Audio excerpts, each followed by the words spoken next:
ہم کریں گے ہر مظلوم کی حمایت۔ السلام علیکم، میں ہوں حرین فاطمہ اور آپ دیکھ رہے ہیں حمایتی نیوز HD چینل۔ نظر ڈالتے ہیں آج کی اہم خبروں پر۔ شاہپور چاکر کے نزدیک سداواہ نہر میں 30 فٹ چوڑا شگاف پڑ گیا، وسیع رقبہ زیر آب آ گیا، پانی تیزی سے آبادی کی جانب بڑھنے لگا۔ ریسکیو سانگڑ گزشتہ 2 روز سے جاری بارش کے بعد نہر میں سطح آب بلند ہونے سے شگاف پڑا۔ آبادگار سانگڑ مقامی آبادگار اپنی مدد آپ کے تحت شگاف بند کرنے کی کوشش کر رہے ہیں۔ شگاف کا پانی تیزی سے فصلوں میں داخل ہو رہا ہے، شہری آبادی بھی زیر آب آنے کا خطرہ ہے۔ شہریوں میں شدید خوف و ہراس۔ سانگڑ مانسون کے پہلے اسپیل کی بارش کا سلسلہ جاری، رپورٹ کر رہے ہیں اشفاق سلیحری۔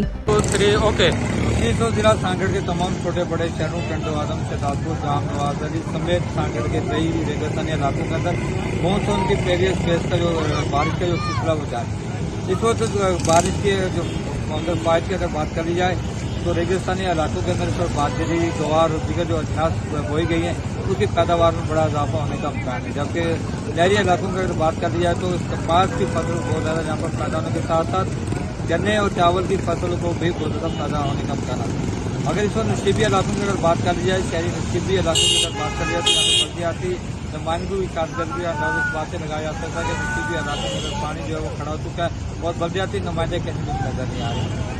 دوسری جانب اس گرمی کی جو شدت کے اندر مسلسل جہاں پر کمی واقع ہونے کے ساتھ ساتھ بجلی کی جو لوڈ شیڈنگ کا جو سلسلہ دیہی علاقوں کے اندر گزشتہ 24 گھنٹوں سے بجلی نہیں ہے، جبکہ شہری علاقوں کے اندر بھی بجلی جو ہے گزشتہ رات سے جو غائب ہوئی تھی دوبارہ بحال ہے۔ بارش کا جو سلسلہ کبھی ہلکی کبھی تیز کا جو سلسلہ وہ جاری ہے۔